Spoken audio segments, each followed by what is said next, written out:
High and welcome my channel, welcome to the another episode. আজকে আমরা review করতে চলেছি ইমরান হাশমির নতুন cinema produce by Farhan Akhtar and Ritesh Sidhwani, মানে এক্সেলেন্ট এন্টারটেনমেন্ট, যেটা হচ্ছে গ্রাউন্ড জিরো। ছবিটার গল্পটা আমি একটু করে বলি, তাহলে বিএসএফ এর একজন বীর জওয়ানের কথা এখানে দেখানো হচ্ছে। নরেন্দ্র দুবে তার নাম। সে এবং তার টিম কিভাবে গাজীবাবাকে হান্ট ডাউন করে সেটা নিয়ে মেন গল্পটা। গল্পের ভেতরে অনেক ব্যাকড্রপে অনেক রিয়েল ইনসিডেন্টসকে রাখা হয়েছে এবং এই সিনেমাটা ইন্সপায়ার্ড বাই ট্রু ইভেন্টস, তো সেই কারণে অনেক কিছু সিনেমাটিক লিবার্টির খাতিরে একটু এক্সট্রা করে দেখানো হয়েছে। তবে যেরকম আফজল গুরুর অ্যারেস্ট রয়েছে, আফজল গুরুর পার্লামেন্ট অ্যাটাক রয়েছে 2001-এ, এবং এই গল্পটাও শুরু হয়েছে 2001 থেকেই। আমাদের গান্ধীনগরে যে মন্দির ব্লাস্ট করে দেওয়া হয়েছিল সেগুলোকেও অল্প অল্প করে ছুতে ছুতে ব্যাকগ্রাউন্ডে রাখা হয়েছে। মেইন গল্পটাই গাজী বাবাকে টেকডাউন করবার গল্পটা নিয়েই।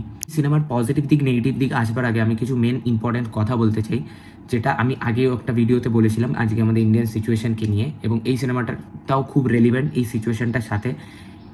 সেটা তোমরা সিনেমাটা দেখলেই বুঝে যাবে। এবং আমি এটুকুনি বলতে চাই যে এই সিনেমাটা অ্যাটলিস্ট তোমরা যদি পারো দেখো, সিনেমাটা খুব ইম্পর্টেন্ট, খুব রেলিভেন্ট একটা সিনেমা। এবার এই সিনেমার পজিটিভ দিক নেগেটিভ দিক যদি আসি, তো পজিটিভ দিকে যেভাবে আমরা অ্যাকচুয়াল ঘটনাগুলোকে আমরা মানে নিউজে শুনি বা যেরকম আমরা দেখতে পাই চারিপাশে, সেগুলোকে খুব রিয়েলিস্টিক অ্যাপ্রোচ এখানে প্রেজেন্ট করা হয়েছে। কখনোই কাউকে মানে ওই হিরোইজম বা হিরোইকভাবে ট্রিট করব, বা এটাকে আমি মানে অন্যরকমভাবে ঘুরিয়ে কোনো প্রোপাগান্ডা বেস হিসেবে ট্রিট করব, সেরকম করাই হয়নি ছবিটাতে। এটা আমার ছবিটা সব থেকে বড় মানে পজিটিভ দিক লাগে। অনেক ছবি আছে যেগুলো মানে একটা দেখি বোঝা যায় যে এটা মানে কাউকে একটা সেভ করবার জন্য কারোর হয়ে সিনেমাটা দেখছি আমরা, কারোর হয়ে সিনেমাটা ডিরেক্টর বানিয়েছে।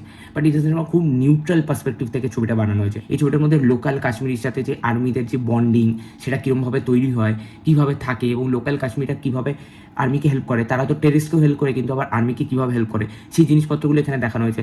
এবং যে খুব একটা ইম্পর্টেন্ট মেসেজ এই মানে ফার্স্ট হাফেই ছবিটার মধ্যে রয়েছে, যেখানে একটা ক্যারেক্টার থাকে, সে লোকাল কাশ্মীর থেকে, সে এই আর্মি অফিসারকে মারতে আসে, বাট আর্মি অফিসার কিছুভাবে বেঁচে যায় ওখান থেকে, এবং এই লোকাল কাশ্মীরটাকে একটা ট্রান্সফর্ম করে, মানে একটা বাজে দিক থেকে একটা ভালো দিকে নিয়ে আসে। সেই আর্মি অফিসার যদি তাকে অ্যারেস্ট করতো, টর্চার করতো, তাহলে সে ভালো হতো না, সে উল্টা আরও খারাপ হতো। বাট তার সাথে মানে হিউম্যান পার্সপেক্টিভ থেকে তার সাথে মিশলো, তার বাড়িতে গেল, তাকে বোঝালো কোনটা ঠিক কোনটা ভুল। এই জিনিসটি আজকে আমাদের সমাজে খুব দরকার, ঠিক ভুলটা বিচার করা, ঠিক ভুলটা বোঝা। সেই জিনিসটা খুব সিনেমাটার মধ্যে খুব প্রমিনেন্টভাবে দেখানো হয়েছে। সেটা দেখো যেভাবে ব্লাস্ট, যেই ফ্যাটাক্সগুলো দেখি, যে ক্যামেরার কাজ, যে লোকেশনসগুলোকে আমরা দেখেছি, সেগুলো তো খুব ভালো। এবং যে রিয়েল ইনসিডেন্টসগুলোকে যেভাবে তুলে ধরেছে সেটাও খুব ভালো। এবং প্রতিটা মানে অ্যাক্টার্সের পারফরমেন্স খুব জেনুইন, খুব রিয়েল লাগে দেখতে।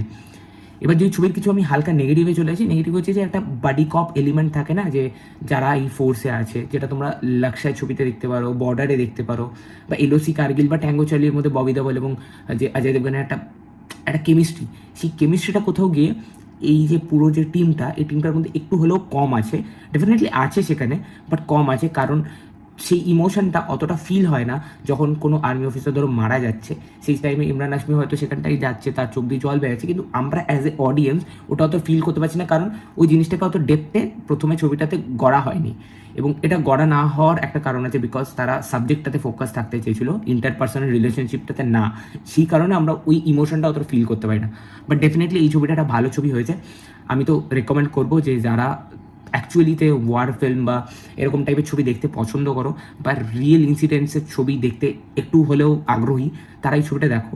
এবং কোথাও গিয়ে তোমাদের মাইন্ড কিছু হলেও চেঞ্জ হবে about the perspective that we saw on media. তো আই হোপ কি এই ছবিটা ওয়ার্ক করুক, এবং আমার ছবিটা বেশ ভালো লেগেছে। So that's my overall review about ground zero. তোমাদের ভিডিওটা ভালো লাগলে কী করতে হবে, লাইক শেয়ার সাবস্ক্রাইব, রেড বাটনটা প্রেস করে করে দাও।